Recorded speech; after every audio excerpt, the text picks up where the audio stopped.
What's up, everybody? Welcome back to the channel. Today we're going to be working on a headshot where I show you guys how to expand the backdrop behind the subject. Now this can be applicable with a full body shot or 3/4 body shot, but today we're working with a headshot, and yeah, let's get into it. So the first thing I do is create a new layer. So I'll just redo that. So Command J is to create a new layer. And then I go up here and grab the box tool, or this rectangular marquee tool is actually what it's called.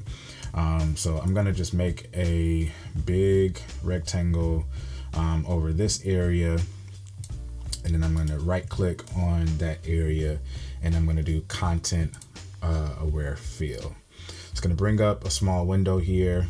I'm gonna use this brush tool to just fill in the area closest to this box.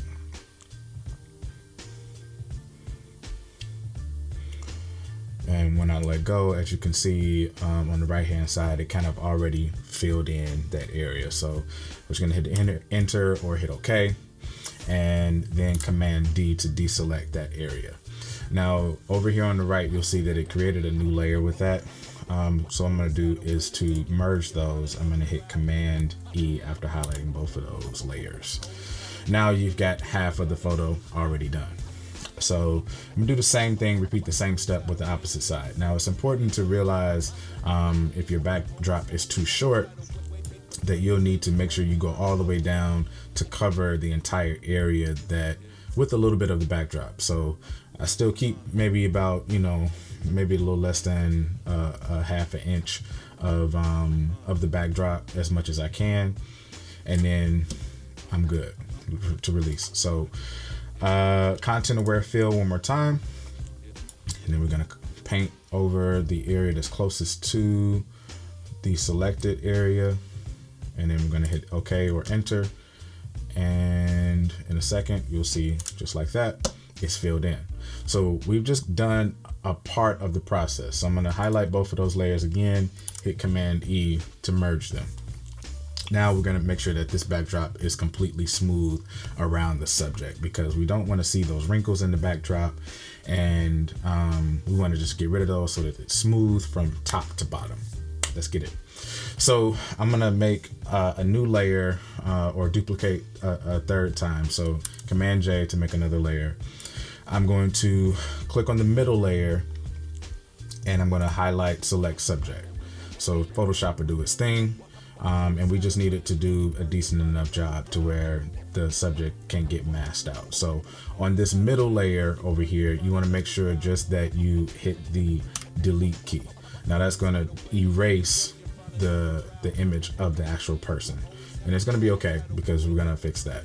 Now on this layer, what we're going to do is actually mask them out. So I'm going to use this mask tool button right here, and that's going to mask them out. So now you'll see if I unhighlight all of these, you've got the original layer there, then you've got the mask layer where the person is completely erased, and then you've got the layer with just the person or the subject of your photo shoot.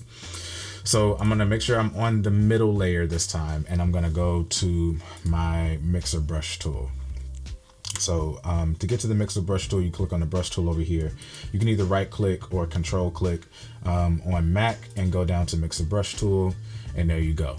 Pay attention to these settings up here for your mixer brush tool. The wet is at 30%, the load is at 30%, mix is at 29 or 30%, and the flow is at 100. So you make sure you match those settings for your mixer brush tool.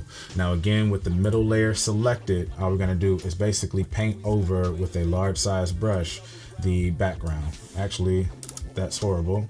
We need to make sure we do it with a clean brush. So let's go over here to clean brush to make sure it's clean.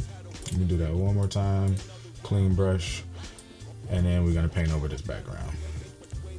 As you can see, it's just kind of filling in and making sure that it looks super smooth.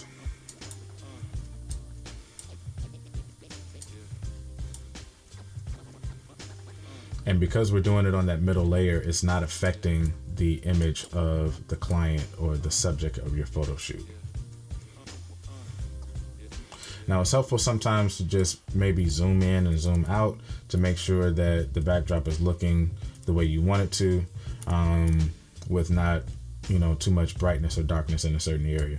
So if I were to bring the brush from left to right from this middle area, you'll see it'll make the edges a little bit brighter because I'm mixing from inside out as opposed to just slushing it around. All right, so same thing, if I go from top to bottom, you'll see that it gets a little bit brighter towards the area that I'm dragging it to. All right, so basically that's a wrap. That's how you smooth out and extend and smooth out your backdrop when you need to extend it. Content aware fill, creating different layers. So from there, all you have to do is create a stamp visible layer. So that's Shift Option Command E. And from there, you can go about doing the rest of your edits, like retouching the skin, removing any blemishes, any spots on the clothes, or, you know, anything else that you want to do with the edit. You can do it from there because the backdrop is all squared away and you're just focused on editing the subject from there. So I hope this is helpful. Subscribe to the channel for more. Like this video, leave me a comment if you have a better way to do this or if this was helpful. And I'll see y'all in the next one. Peace.